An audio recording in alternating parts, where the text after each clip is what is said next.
right. Welcome, everyone. Welcome to another TrueFire Live. You were just listening to some serious shredding there by our guest this afternoon. Glad everybody is tuned in here. We're going to have a great show. We have with us the one and only Mr. Andy Wood. Andy, how are you doing today? Hello, music lovers out there on the internet and the virtual world. It's good to see you. It's good to be seen, I guess. I'm not seeing you, but I guess you're seeing me. Absolutely, man. Well, it's good to have you here. There are a ton of people tuning in already. If you're watching there on YouTube, just drop where you're from in the chat. Let us know where you're from. Also, make sure you stop by and check in for the road trip. And we have the tip jar there. So you should for sure drop a tip in the tip jar for Andy. He is going to be here spending the hour with us, playing, doing some teaching, all kinds of fun stuff. So drop a tip in there. We appreciate him being there. 100% of that money will go directly to Andy. So definitely appreciate that. And I know all of you are big fans. So let's talk a little bit about some of the stuff we're going to be covering. We're going to cover some of Andy's upcoming, his courses that are already out. He's doing tons of cool stuff, got an awesome YouTube channel happening, just a lot of fun things going on. But I think the first thing we should do, Andy, is I think we should play a tune, man. I like to start with some music. Yeah. So let's play. All right, I'm gonna do one off of my new record. This one, let's do a rocker. Let's come out of the gate hot. You know, you always make a decision. You come out hot, or you ease into it. This one's Forgotten Secrets. Yeah.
Whoa.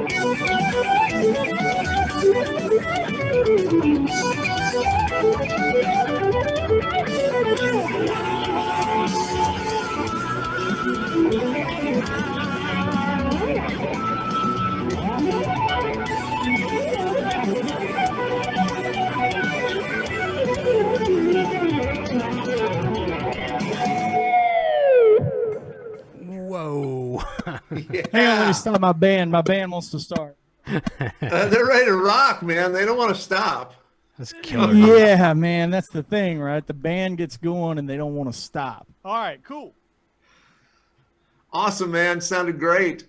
Sounded great. It's the cheapest my band's ever been, man. It's like they're almost free today. That's pretty handy to have that band right there, and not have to deal with them. You know. Yeah, I don't have to talk to them. They don't have to talk to me. You know. Right. That's awesome, man. So how you been doing, buddy? Dude, I've been good. It's you know, obviously in the wake of everything that's going on, it's been interesting being a Tennessean. I'm wearing my Nashville hat today. Lots of folks forget that before the C virus word thing, Nashville got hit really hard with some tornadoes, and in the wake of that, and then the Corona thing, COVID thing, you know, all things considered, I'm good. My family's healthy. I'm healthy. So that's all you can really hope for. You know, it has been a tough few months for the music industry. I mean, I've watched some of my heroes, you know, pass, and that's never easy, you know. Yep, that is true. That is true. And I know certainly a lot of musicians are struggling. You know, work sort of dried up in a lot of areas, and a lot of people had to shift to do other things. You know, tours canceled, and no end in sight for a lot of folks. So it's been difficult. So glad to hear you and the family are safe. That's the important thing. And glad you're here, spending some time. Oh with man, us it's this good afternoon. to be here. I sure miss coming down to Florida to hang out with you guys. That's for sure. I know, man. So do we. We got to get the studio back up and running so you can come back down there. It's you know, it's the time right now, right? Yeah, it's always a good hang with you guys. I'm honored you had me on your show, had me on the big television show here.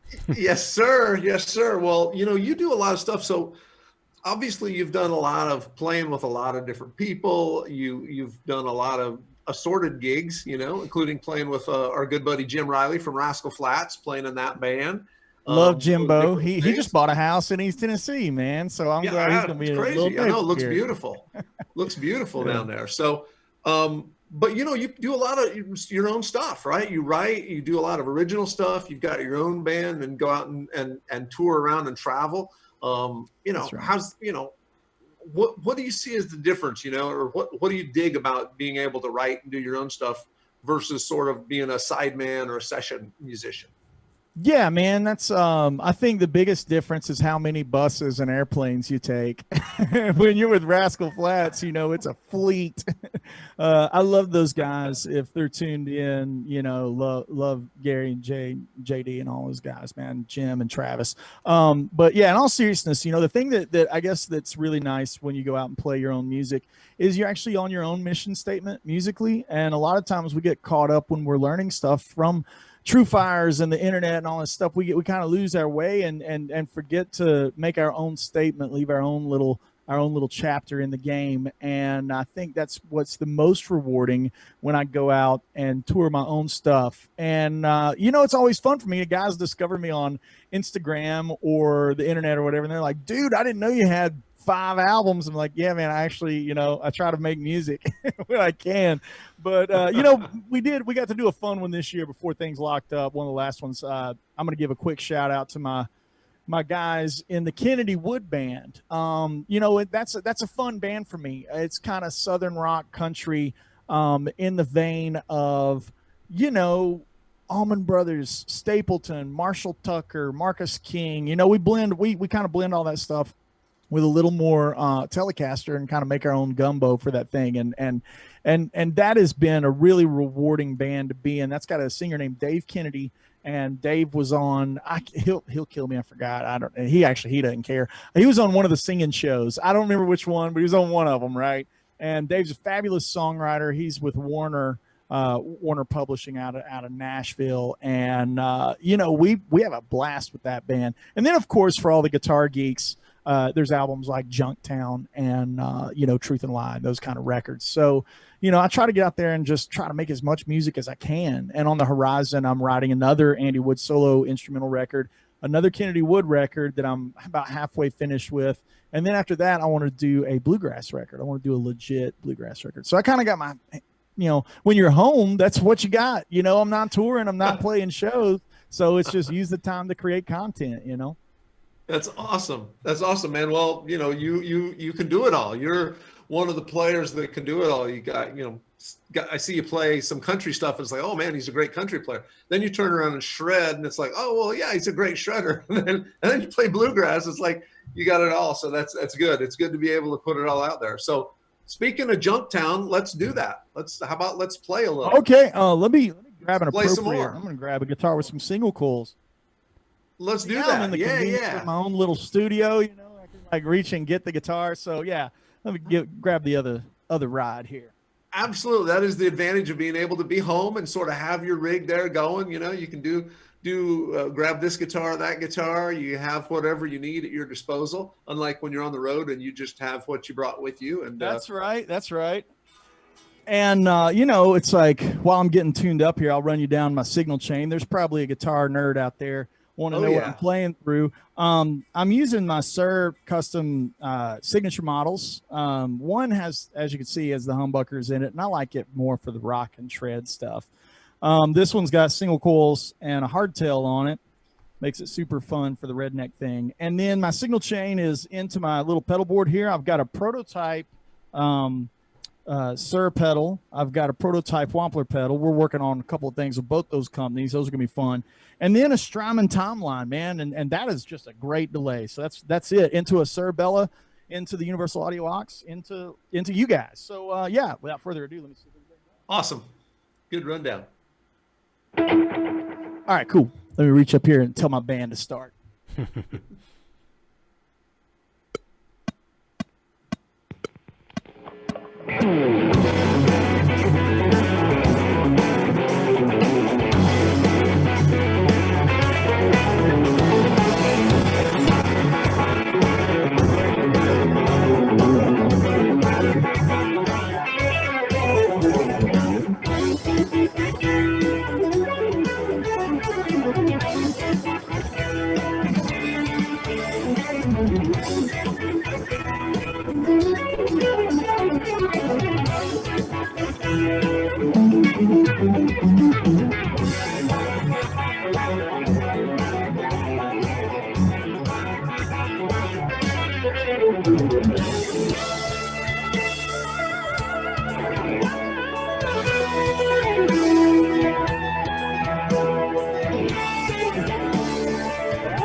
Yeah,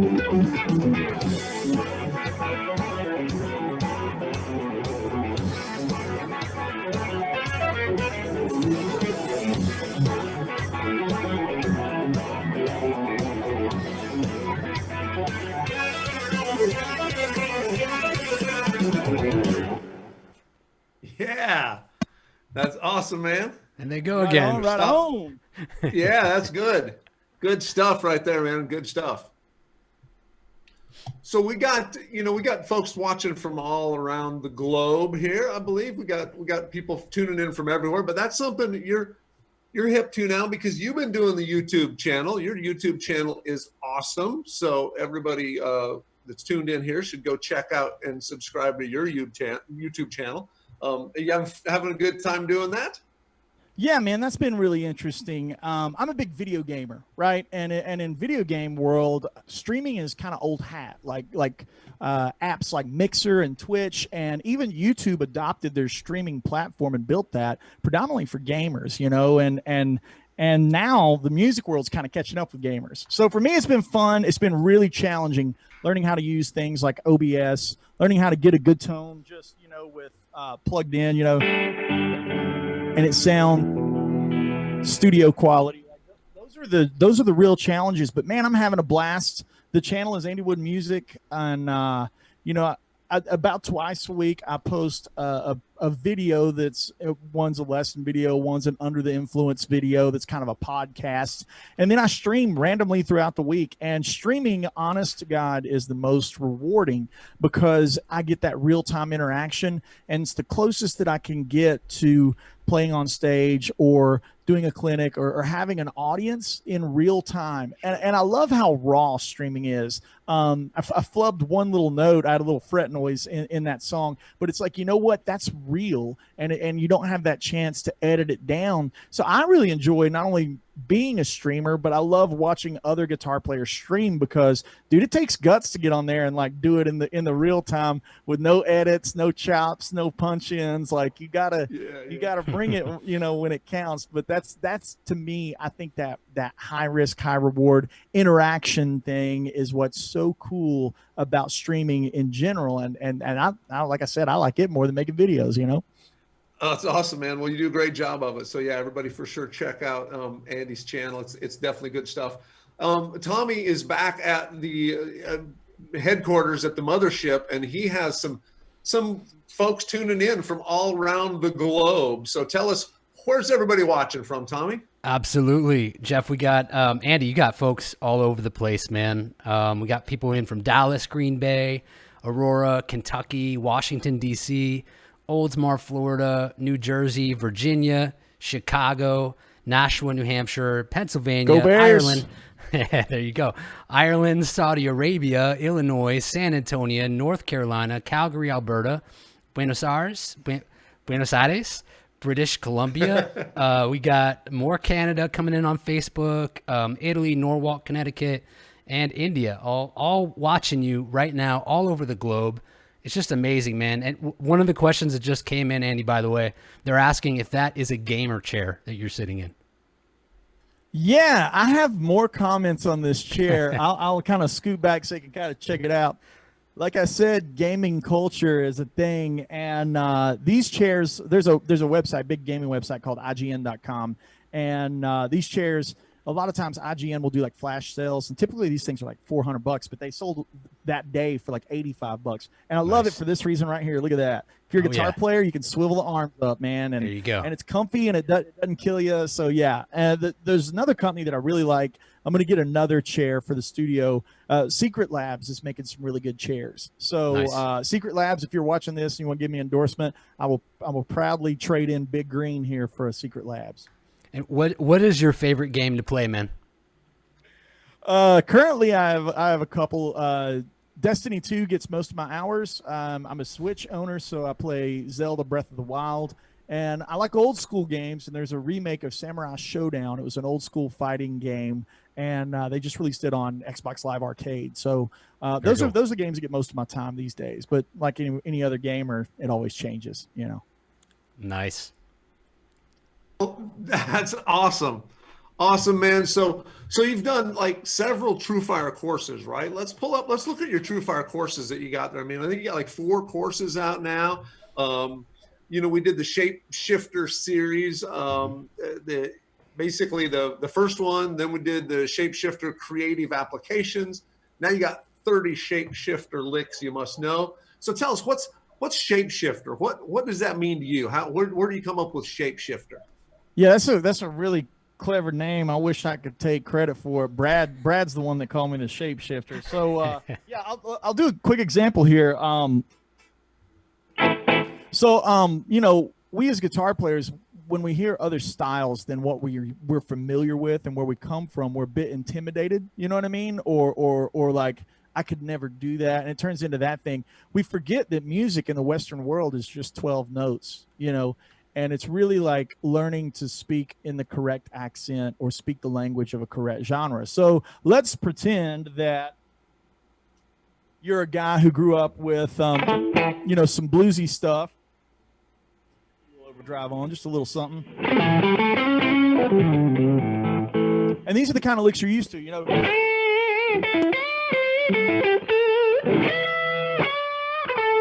And you hear a guy like do some chicken picking. And you're like, there's no way I could ever do that. So what I will do is, and this is how I learned to play other genres, I would look at what's being used in like that blues kind of thing. So you got like a blues pentatonic thing. You got 5 flat 7, 1 minor third, major third, 4, 5, 6, 7. Right, that's my scale. Basically a minor pentatonic scale with an added major third, because that's what blues guys love. It's like having both minor third and major third. Now, just twist a couple of things in the technique, right? So now, instead of playing that first note, like I'm going to play with a hybrid. I'm going to pop it. Now I'm not too far off from it.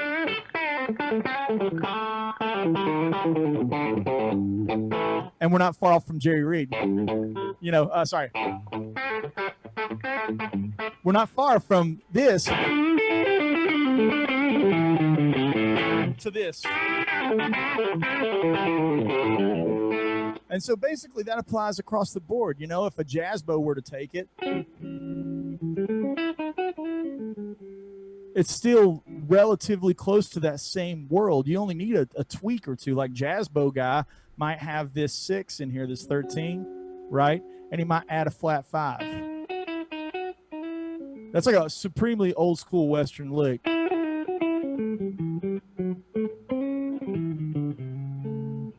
And that's not far off from, and that's not far off again from,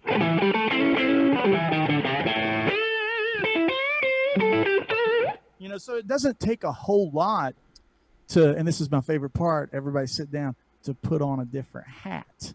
As a man that wears a lot of hats, you put it into a musical context. But in all seriousness, we were sitting down there in the hang in Florida, and Brad was like, dude, you're a shapeshifter.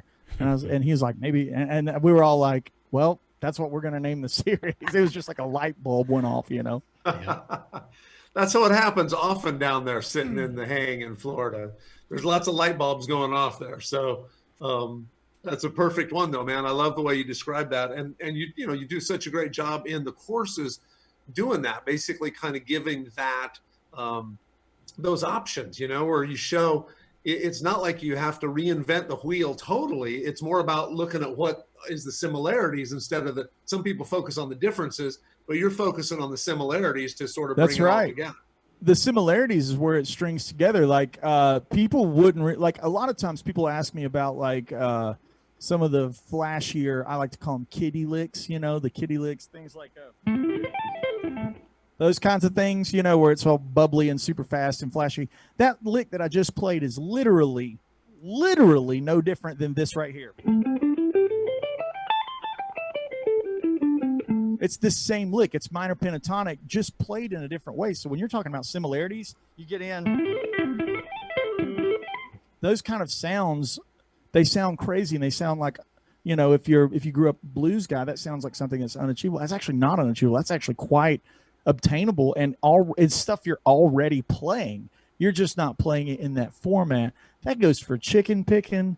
That goes for your blues stuff. That goes for swing, for shred. I mean, again, man, unless you're playing over a really intense, by the changes kind of matrix style of chord progression, we're talking like Coltrane's Countdown, Bill Evans' very early. Unless you're playing over something like that, the musical languages from a bebop tune aren't that far away from a bluegrass instrumental. For example, a bebop tune like,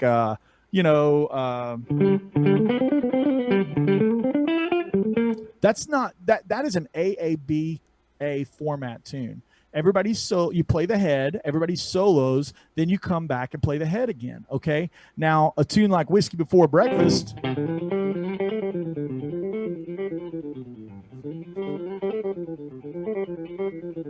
It's an AABB format. Again, you play the melody, everybody solos, and you play the melody again. You're not dealing with, extreme juxtapositions as one would maybe think just from the surface. It's a lot like, reading a book about an action adventure and reading a romance novel. It's still just the English language. And music to me is just a language. And the most important thing about shapeshifting is speaking in the correct accent. It's the difference from like if I try to speak Spanish versus someone from Mexico City who, it's like there's the accent, there's the little extra things, there's the slang terms. You know what I mean? Like a slang term in jazz be, that kind of thing. That's how a jazz guy would get around those kind of slurs, where a country guy might go, and a rock guy might, obviously he would have more distortion on than that, but it's using this, that right there, that's all your words. And then you just change just a few little details and you start picking up on how to speak the correct language, for a different genre. That's a really long answer. I got hyped. You got me so excited. I gave you a long answer. Man. I'm sorry. I'm just feeding the beast here. That's all I'm doing. Feeding the beast, and you just go. That's awesome, man. That was a perfect answer for that. That was very good. So, and once again, everybody that's watching, for sure, let's drop some thumbs up on this thing for us, everybody. If you got any questions for Andy, drop them in the chat. We'll try to get to a few of those. And be sure and stop by the tip jar. Drop a tip in there. Andy is a hardworking musician. He's out there. He's basically coming in, spending this afternoon, sharing, teaching. So show him you appreciate it. Drop a tip in the tip jar. 100% of that money goes directly to him. And make sure you check in for the road trip. I think there's a chance to win $100 or something there too if you check in. So do that in the big TrueFire road trip happening. So man, I tell you what, there's a lot of questions coming in, and I'm gonna give you a couple now, and then we'll want them. Tune. That's my favorite thing about streaming. I already told you. Like, you let me interact with people, I'm gonna jump at it. There is the first one is, how did you become a Bears fan? I'm a child of the 80s. I mean, so being born in the 80s, I sadly, if I could change just a little bit of my life, I think I would have been desired to be born about 1964, 1966, where I'd have been like in my 20s in the 80s. That seems like the greatest moment of all time.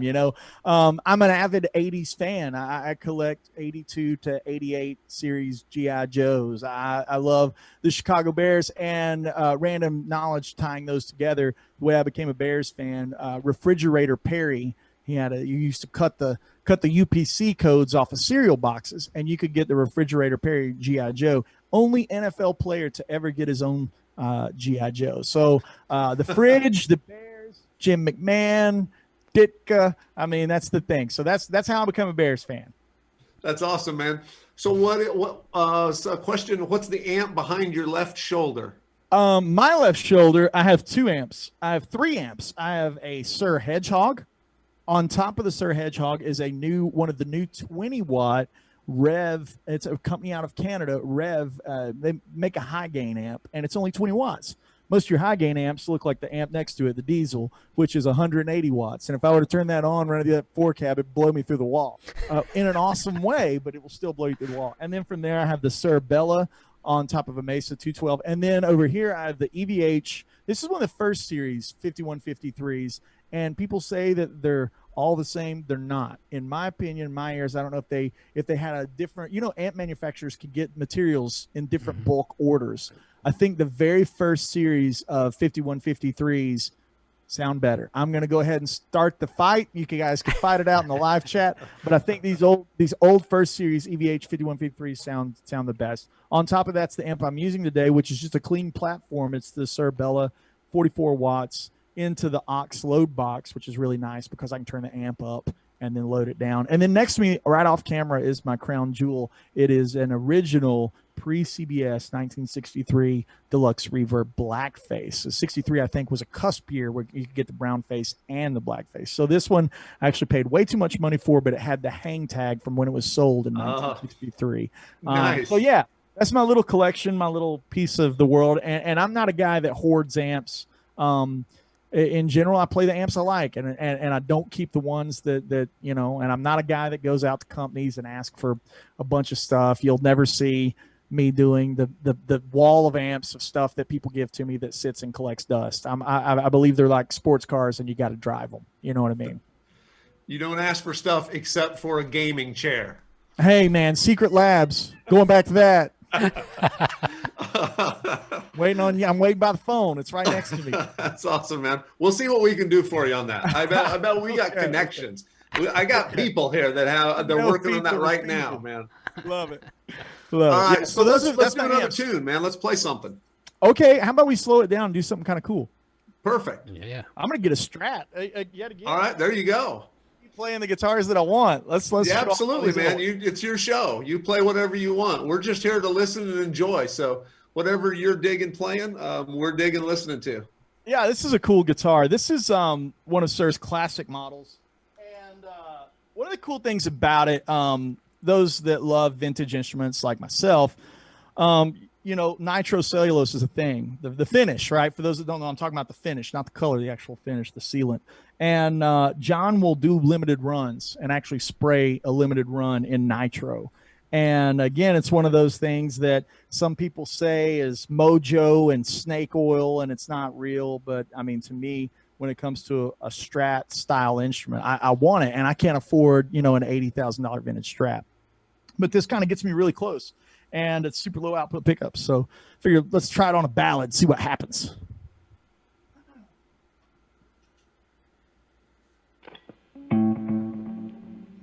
Fire up the band. Yeah, I'll give you a little fundamental tone here.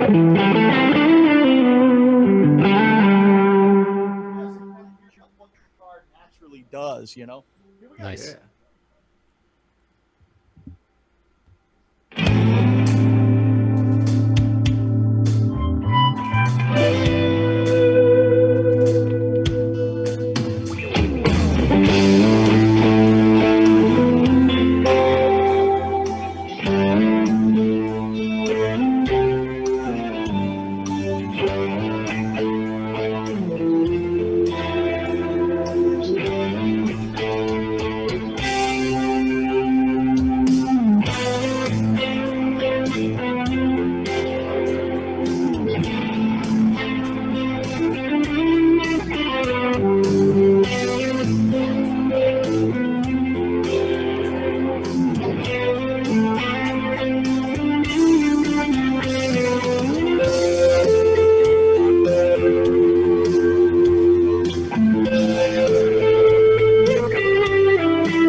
Yeah.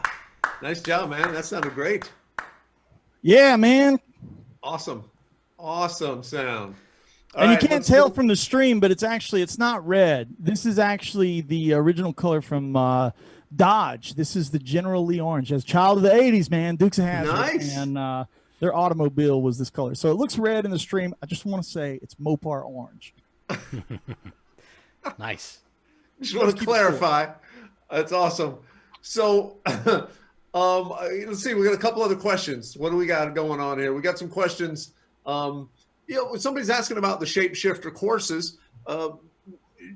Should they be bought in any specific order, or are they independent of each other? So if you looked at your courses, what would you suggest for the first one for somebody to check out? No, I mean, everything kind of is, you could jump in at any time. And that's kind of by design, right? Like I don't want someone who wants 30 Shapeshifter licks to have to feel like none of it makes sense if they don't have the other. However, I want someone to feel like it's a collection. And if they like one and they get it and they try it on for size, they're like, yeah, man, I definitely want to get these other things to get these other concepts. So yeah, they all stand alone on their own merits, but they also fit together, collectively, and you'll see overlap and overlay. And I think, any of your instructors, courses are going to do that. Just the nature of being a human being, it's like you've always got your own perspective. You know what I mean? So awesome. Yeah. No, it's great. That's a great answer. Well, I mean, and look, you really put a lot of thought into just, not only how you play, but just how it sounds. Like the last tune was just, the tone and everything was just beautiful there. And that's, something that's important to you, right? It's kind of crafting tone and how you put those sounds and stuff together.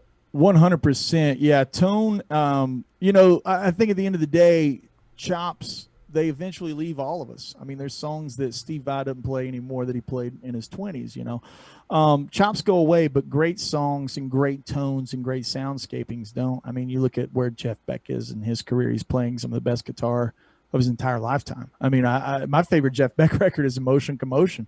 He did that when he was like 65 or 64 or something, it's like, so being aware of like your sound and what your sound means, and taking an extra few minutes to grab a different guitar, like that's important. When I want the chicken picking thing, I'll put on a little flash like slapback and plug in here, and a little compression, and that's a completely different thing than what I was just playing.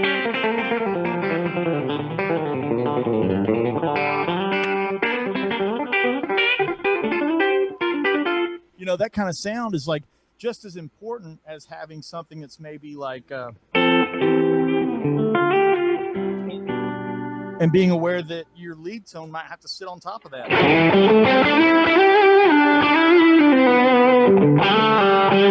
And what if I want this is one cool thing about the prototype on this Wampler prototype. When I dump out the mids, it gets really Eric Johnson-y. Check it out.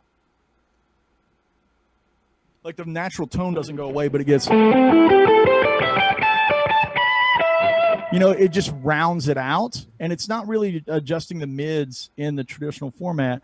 And, having just a great pedal platform is where I'm gravitating these days, but also having the right tool in the shed. If I get a session for a metal record, I'm going to fire up that diesel and let that thing eat. It's like I try to always be aware.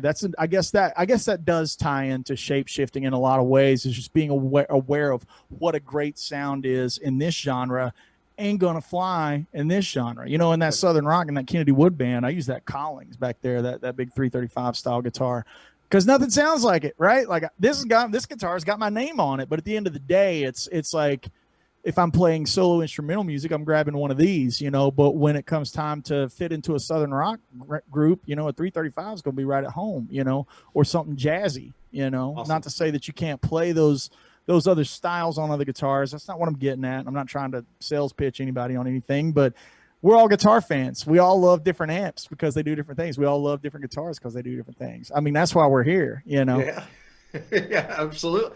Absolutely.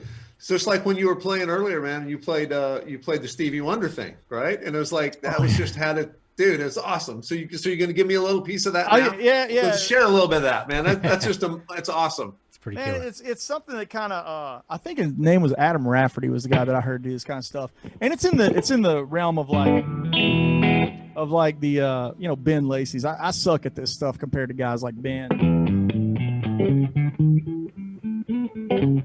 That's a bass line, horns, melody.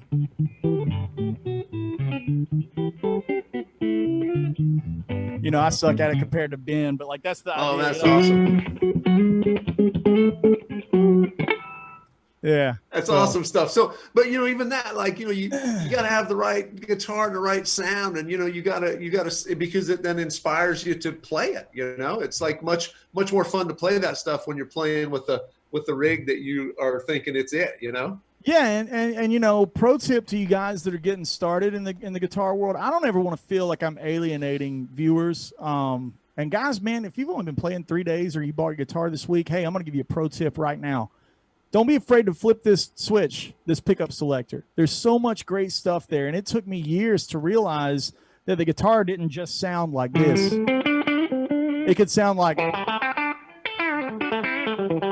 And I know a lot of you intermediate and advanced guys are like, yeah, no duh, you switch the pickup selector. But that's one of those things you don't realize when you're new to the game, especially come from a mandolin bluegrass background. I mean, I didn't get what the switches and knobs did. But yeah, when you're wanting something aggressive and toothy, flip it away from it. When you want something warm, maybe you're playing rhythm, flip the switch, towards the neck. And essentially what you're doing is just changing like where your hand would be on an acoustic guitar. You're changing that distance and that length. So, I know that's not the most advanced thing in the world, but some of our new guys might like to know that kind of info. You know what I mean? I want to feel welcoming to the fraternal order of guitar, even if it's your first day.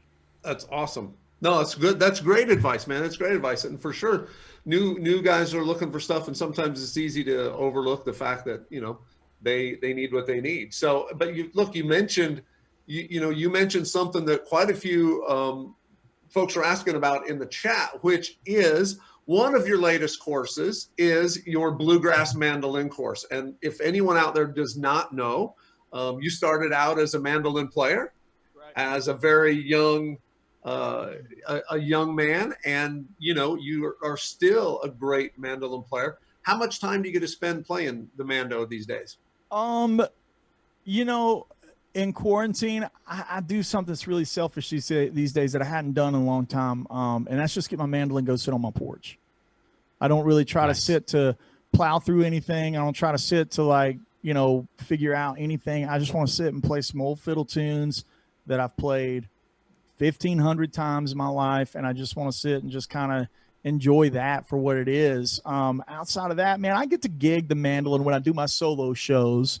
Like, one of the things that's fun, my band with the Andy Wood thing is the instrumental stuff, I guess better say, is I take a fiddle player and a banjo player, but we do all these tunes like Shredneck and Junktown and Forgotten Secrets, and people that have never heard banjo or fiddle, man, they get leveled because they see these guys playing all this fusion-y stuff on fiddle and banjo. And in the middle of the set, we'll always the whole band will leave the stage, and it'll be fiddle, me on mandolin and banjo, and we'll play some old fiddle tunes and bluegrass standards. So you know, when I'm on tour, I get to do it like that. With flats, I was a utility guy.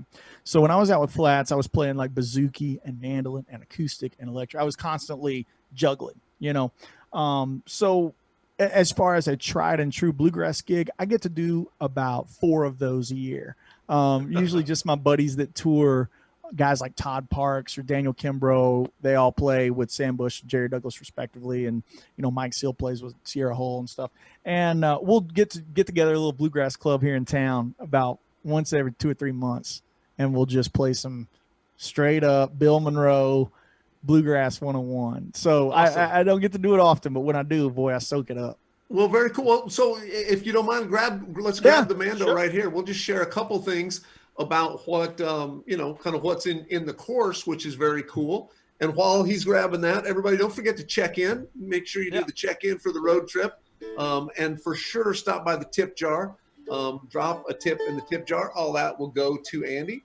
But yeah, talk a little bit about, you know, kind of how you know, so a couple of things that are in the course, like how you might comp on Mando when you're playing some stuff. Yeah. So like, let's just walk through a tune. Let's talk about a tune like one of my favorites is The Gold Rush by Bill Monroe. I'll play a little bit of the melody. Is this loud enough? Can you hear this? You want me to aim that mic down just a touch? A little down. That'd be perfect. All right, this is going to be interesting because I'm going to be talking out of my same mic that I'm trying to play. That works. All right. So in this old Bill Monroe tune, you'd have the head. I'm going to play the head for you, the melody.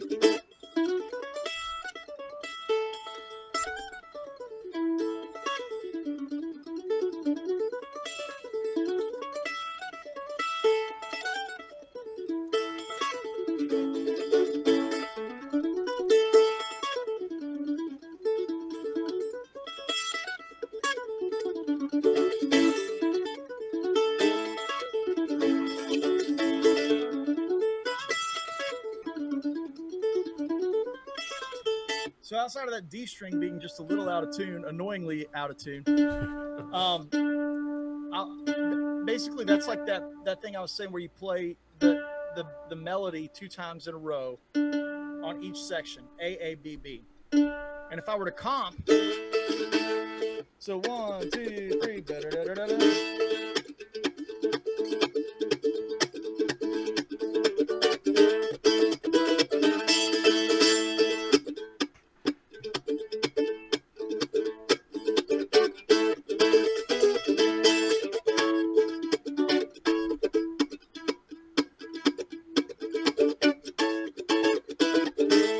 Be like the traditional like Monroe way of chopping the mandolin, this thing where you almost become the snare drum player and you're playing on 2 and 4, and then there's the various chords that you would change to kind of change the dynamic of the tune as it goes along. But in general, that's like the super basic way to lay out a bluegrass tune, right? You would play the melody, which usually in bluegrass ends up being A, A, B, B, and then you would play rhythm. Everybody'd swap it around. They just play solos over it.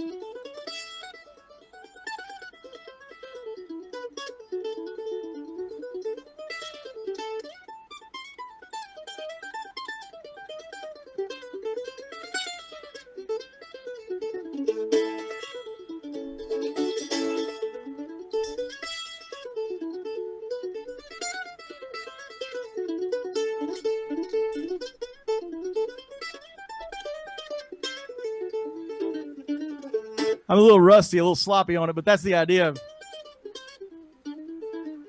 Yeah, that's the line I tried to play. But yeah, so you know, that's kind of the thing. And then everybody would come back and play the melody again. So that's kind of the stuff I grew up playing. And when I sit on my porch, that's the kind of, I just sit around and kind of noodle around on those old bluegrass tunes, you know. That's awesome, man. Awesome stuff. Well, yeah. So the bluegrass mandolin course, everybody.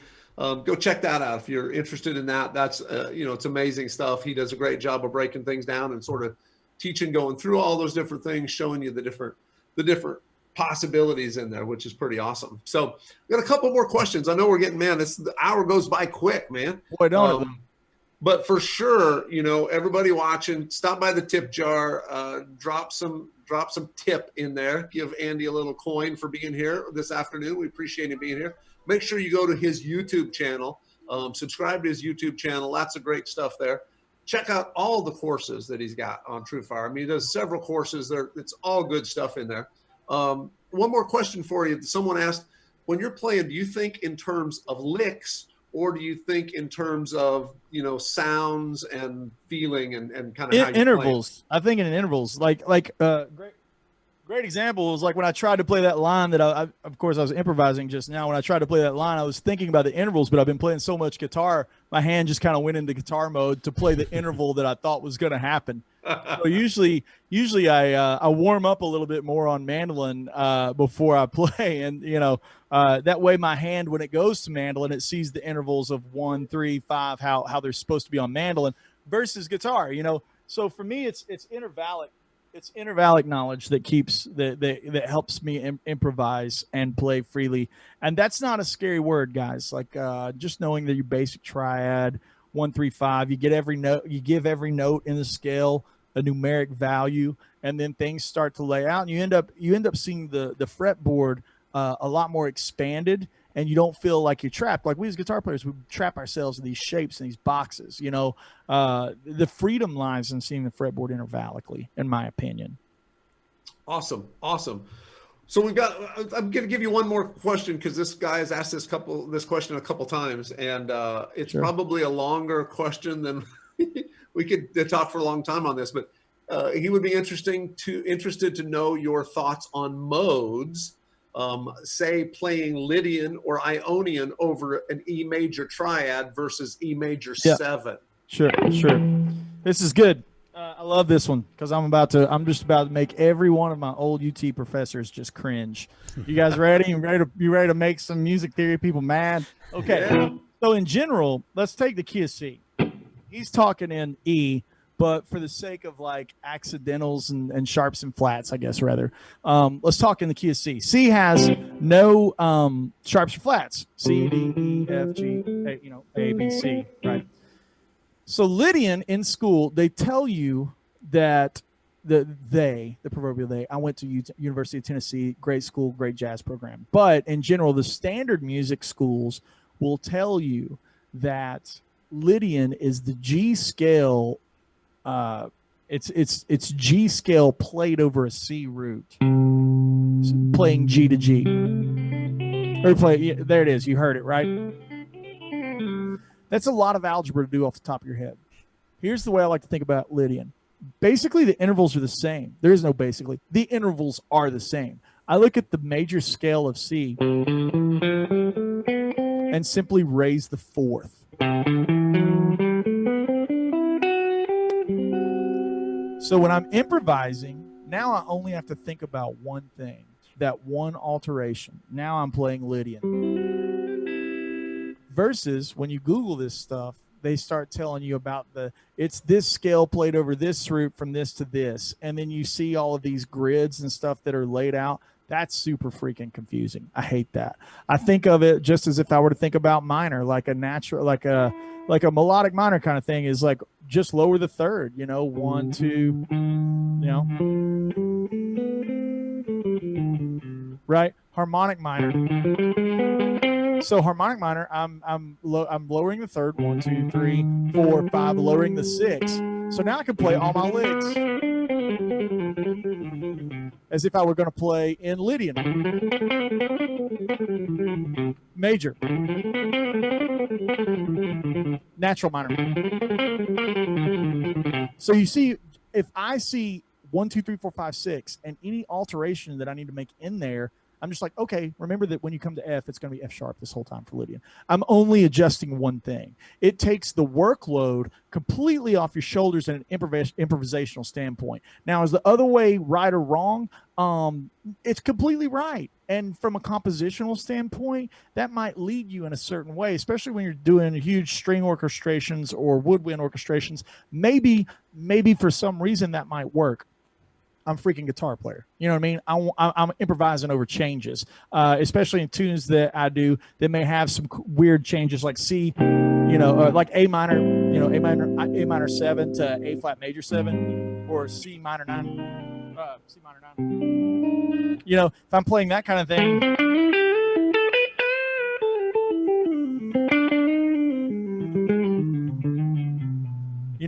that you heard the change, right? And I didn't have to think about all these different layers of modes to get the end result. The end result is find the interval that needs to be altered, alter that interval, and you're done, So at the risk of just making a lot of music theory purists mad, that's the shorthand way to do it, and it's been very effective for me.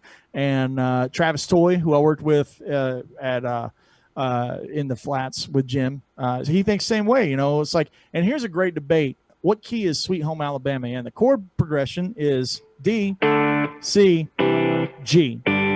Werewolves in London, Sweet Home Alabama, all that stuff. Can't you see what keys it in, right? So to me, the key center is D. That feels like home. I'm using my ear to make that call. I'm not using theory to do that because I want to solo, and I want to be able to solo through that, whatever style.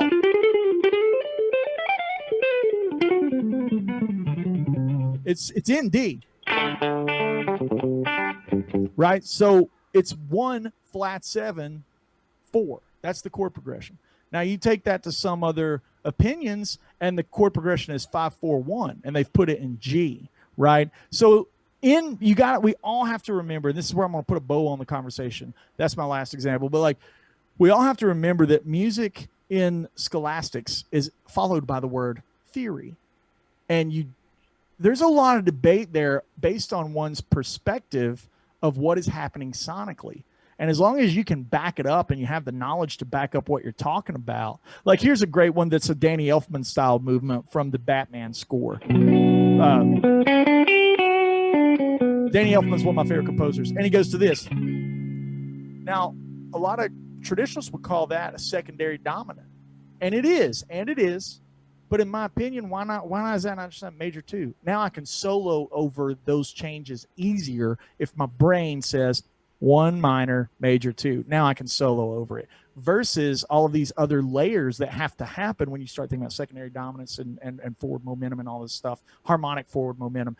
That's a lot of stuff to have to compress on the fly. And by the time you get it compressed and you're ready to play it, the chord progression's already you've just waved by to it. See you later. You know what I mean? It's so that's my mode opinion. And, that it works for me. Works for me in the studio, works for me live. And if you can, trust your ear and go with that. But definitely, I think in just laying out the major scale, alter the things that need to be altered to fit over the chord. And what's great is the chord will tell you. If you see C#11, it tells you.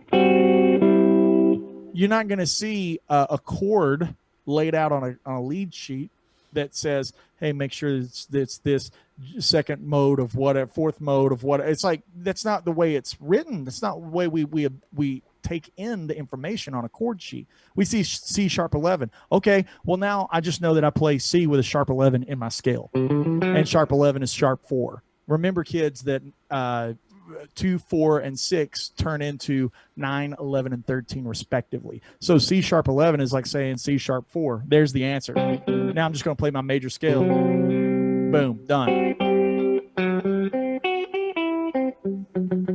Another Elfman-ism, you know what I mean, of Lydian. So, that's how I do it. I don't know if I'm right or wrong, but I can at least navigate some chord changes with that kind of mentality. Well, you sure can do that. I don't think you can. They used to say proof's in the pudding, and I believe your pudding is good there. It's it works, man. If it's working, it sounds great the way you're doing it. So I know we're already over time, but I want to do one more shout out to everybody watching. Thanks for tuning in. Thank you guys so much. Check out Andy's courses. We've got the link there to all his courses on TrueFire. Go pick a couple of those up and dig into this shape-shifting thinking. It's really a practical way to think about playing. It's less daunting than trying to, oh man, I have to learn all this jazz. I have to learn all this stuff. It's look at the similarities. For sure, check in for the road trip and definitely stop by the tip jar. Andy has spent his afternoon here with us, and man, we appreciate that. And I believe we're going to wrap this up. I'm going to have you play out, man. Let's play one more tune. All right. Hey, man. And then we'll do it. tell everyone to jump over to Andy Wood Music on Instagram, patreon.com/Andy Wood Music, and then Andy Wood Music on YouTube, just so you got those links. Yes. Yeah, the next tune will be Smoke Wagon.